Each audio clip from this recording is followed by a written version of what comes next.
ವಿಜಯಲಕ್ಷ್ಮಿ ಶಿಬರೂರು. ಇವತ್ತು ನಾನು ನಿಮಗೆ ಇಡೀ ಸಮಾಜವೇ ನಾಚಿಕೆಯಿಂದ ತಲೆ ತಗ್ಗಿಸುವಂಥ ಸರ್ಕಾರದ ಹೊಣೆಗೇಡಿತನದ ಅಧಿಕಾರಿಗಳ ದೌರ್ಜನ್ಯ ಹಾಗೂ ದುರಾಡಳಿತದ ದಾರುಣ ಕತೆ ಹೇಳ್ತೀನಿ ಕೇಳಿ. ಎಲ್ಲೂ ನಗರ ಪ್ರದೇಶಗಳಲ್ಲಿ ಮಲ ಹೊರುವ ಪದ್ಧತಿ ಜಾರಿಯಲ್ಲಿ ಇಲ್ಲ. ಮಲ ಹೊರುವ ಪದ್ಧತಿ ನಮ್ಮಲ್ಲಿಲ್ಲ. ಅದು ಬ್ರಿಟಿಷ್ ಕಾಲದಲ್ಲಿ ಏನೋ ಇದ್ದೋ ಏನೋ ಗೊತ್ತು, ಆದರೆ ನಾವು ನೋಡ್ದಂಗೆ ಇಲ್ಲ. ಆದರೆ ಬಂದು ಈ ಮಲ ಹೊರುವ ಪದ್ಧತಿಯನ್ನು ಕೆಲವು ಅವರನ್ನು ಇಟ್ಕೊಂಡು ಒಕ್ಲೇಪಿಸ್ತಾರೆ. ಈಗ ನೀವು ಬೆಂಗಳೂರು ನೋಡಿದ್ದೀರಲ್ವಾ, ಬೆಂಗಳೂರು ಭಾಳ ಸುಸಜ್ಜಿತವಾದಂಥ ನಗರ. ಅಲ್ಲಿ ಎಲ್ಲ ಥರದ ಜನನೂ ಇದ್ದಾರೆ. ಅಲ್ಲಿ ನಡೀತಾ ಇಲ್ವಾ?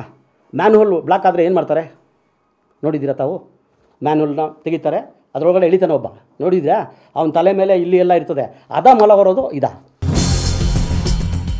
ಕೇಳಿದ್ರ ನಮ್ಮ ನಾಳುತ್ತಿರುವವರ ಮಾತುಗಳನ್ನ, ಕೇಳಿದ್ರ ನಮ್ಮ ಅಧಿಕಾರಿಗಳ ಹೇಳಿಕೆಗಳನ್ನ. ದರ್ಪದ ಪೊರೆ ಬಂದಿರುವ ಇವರ ಕಣ್ಣಿಗೆ ಮಲ ಹೊರುವವರು ಕಾಣುತ್ತಿಲ್ಲ.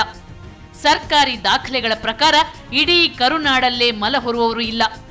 ಇವರ ಕಣ್ಣಿಗೆ ಕಾಣದ, ದಾಖಲೆಗಳಲ್ಲಿ ಇಲ್ಲದ ಸತ್ಯವನ್ನ ಬಯಲಿಗೆಳೆಯಲು ಕವರ್ ಸ್ಟೋರಿ ತಂಡ ನಿರ್ಧರಿಸಿತು. ಬೆಂಗಳೂರು, ಕೆಜಿಎಫ್, ರಾಯಚೂರು, ಹಾವೇರಿ, ಉಡುಪಿ ಸೇರಿದಂತೆ ರಾಜ್ಯದ ವಿವಿಧ ಜಿಲ್ಲೆಗಳಲ್ಲಿ ಸುತ್ತಾಡಿದೆವು. ಸಫಾಯಿ ಕರ್ಮಚಾರಿ ಕೇರಿಗೆ ಭೇಟಿ ಕೊಟ್ಟೆವು. ಆಗ ನಾವು ಕಂಡ ಸತ್ಯದ ತುಣುಕುಗಳು ಇಲ್ಲಿವೆ ನೋಡಿ. ರಾಯಚೂರು.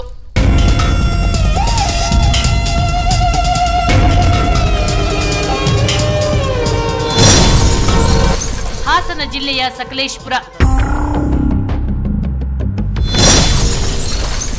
ಕೋಲಾರದ ಕೆಜಿಎಫ್.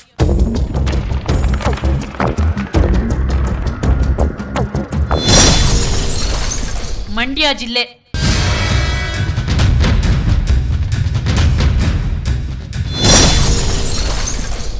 ನಮ್ಮ ಹೆಮ್ಮೆಯ ರಾಜಧಾನಿ ಬೆಂಗಳೂರು.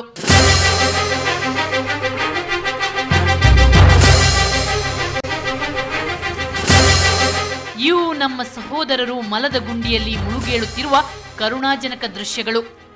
ಒಪ್ಪೊತ್ತಿನ ತುತ್ತಿಗೆ ತನ್ನ ಆತ್ಮಗೌರವವನ್ನೇ ಒತ್ತೆ ಇಟ್ಟು ಮಲಬಾಚುವ ದಾರುಣ ಕತೆಗಳು.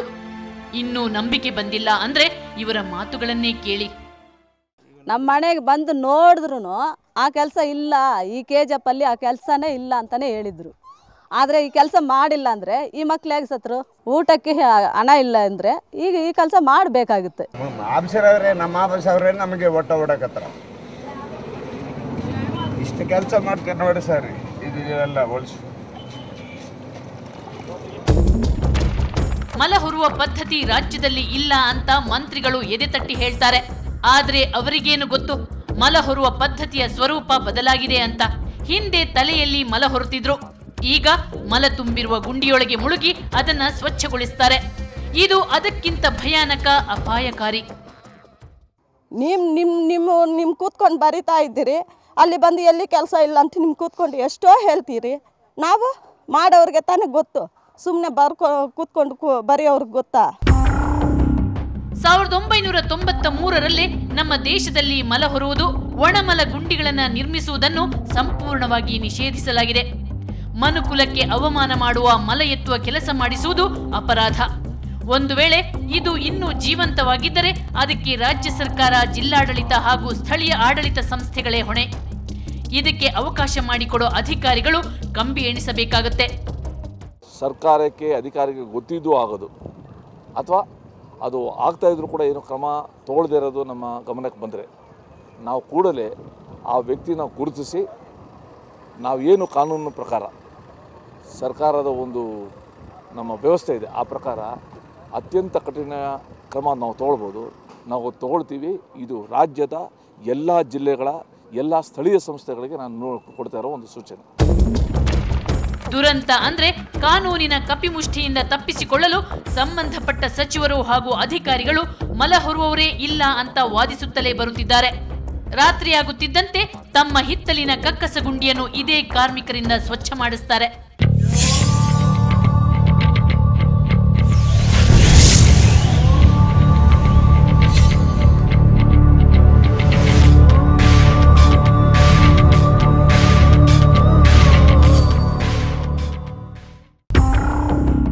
ನಮ್ಮ ಅಧಿಕಾರಿಗಳ ವಾದ ಎಷ್ಟೊಂದು ಬಾಲಿಶವಾಗಿದೆ ಗೊತ್ತಾ? ಉದಾಹರಣೆಗೆ ಕೆಜಿಎಫ್ನಲ್ಲಿ ಒಳಚರಂಡಿ ವ್ಯವಸ್ಥೆಯೇ ಇಲ್ಲ ಅಂತ ಅಧಿಕಾರಿಗಳೇ ಒಪ್ಪಿಕೊಳ್ತಾರೆ. ಬಹುಶಃ ಗೊತ್ತಿದೆಯೋ ಗೊತ್ತಿಲ್ಲ KGF ಬಗ್ಗೆ.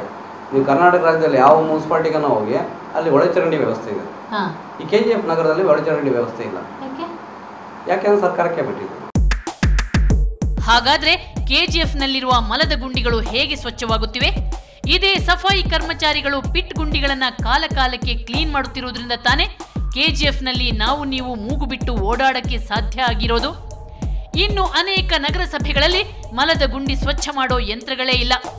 ಇಲ್ಲಿ ನಗರಸಭೆಗಳೇ ಕರ್ಮಚಾರಿಗಳನ್ನ ಮಲದ ಗುಂಡಿಗೆ ನೂಕುತ್ತಿವೆ. ನಮಗೆ ಅದು ಕೊಡೋಷ್ಟು ಸವಲತ್ತನ್ನು ನಮಗೆ ಕೊಟ್ಟಿಲ್ಲ. ನಾವು ಕನಿಷ್ಠ ಅಂದರೆ 20 ವರ್ಷ 18 ವರ್ಷದಿಂದ ಕೆಲಸ ಮಾಡಕತ್ತೀವಿ. ಕೆಲವರಿಗೆ ಜಡ್ಡು ಬಂದಾಗ, ಕೆಲವರು ಸತ್ತೋಗ್ಯಾರ ಆಲ್ರೆಡಿ. ನಮ್ಮ ರಾಜಧಾನಿ ಬೆಂಗಳೂರಿನಲ್ಲೇನು ಪರಿಸ್ಥಿತಿ ಸುಧಾರಿಸಿದ್ಯಾ? ಅದೂ ಇಲ್ಲ. ಬೆಂಗಳೂರಿನ ಸರಾಸರಿ ಜನಸಂಖ್ಯೆ 55 ಲಕ್ಷ. ಇಲ್ಲಿ 1,20,000ಕ್ಕೂ ಹೆಚ್ಚು ಮಲದ ಗುಂಡಿಗಳಿವೆ. ಇದನ್ನ ಸ್ವಚ್ಛಗೊಳಿಸಲು ಇರುವ ಯಂತ್ರದ ಸಂಖ್ಯೆ ಬರೀ 76. ಅದು ಇಕ್ಕಟ್ಟಾದ ಏರಿಯಾಗಳಿಗೆ ಎಂಟ್ರಿಯೇ ಕೊಡೋದಿಲ್ಲ. ಇನ್ನು ನಗರದ ಹೊರವಲಯಗಳಲ್ಲಿ ಒಳಚರಂಡಿ ವ್ಯವಸ್ಥೆಯೇ ಇಲ್ಲ. ಇಂಥ ಪ್ರದೇಶಗಳ ಕಕ್ಕಸಗುಂಡಿ ಏನು ತನ್ನಷ್ಟಕ್ಕೆ ತಾನೇ ಸ್ವಚ್ಛ ಆಗತ್ತಾ ಮಂತ್ರಿಗಳೇ?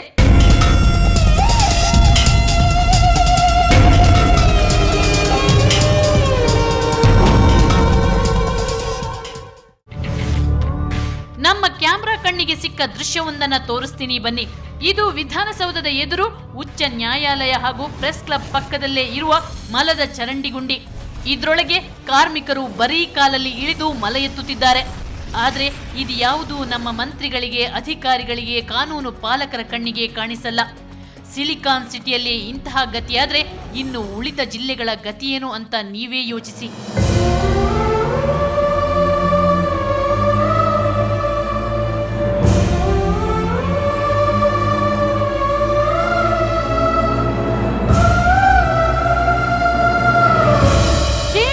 ಸರ್ಕಾರಕ್ಕೆ ಶೇಮ್ ಮುಖ್ಯಮಂತ್ರಿಗಳಿಗೆ, ಶೇಮ್ ಪೌರಾಡಳಿತ ಹಾಗೂ ಒಳಚರಂಡಿ ಸಚಿವರುಗಳಿಗೆ, ಶೇಮ್ ಇಡೀ ಜಿಲ್ಲಾಡಳಿತಕ್ಕೆ. ಇವರ ಇನ್ನಷ್ಟು ನಾಚಿಕೆಗೇಡಿನ ಕತೆ ಹೇಳ್ತೀನಿ ಸಣ್ಣ ಬ್ರೇಕ್ನ ನಂತರ.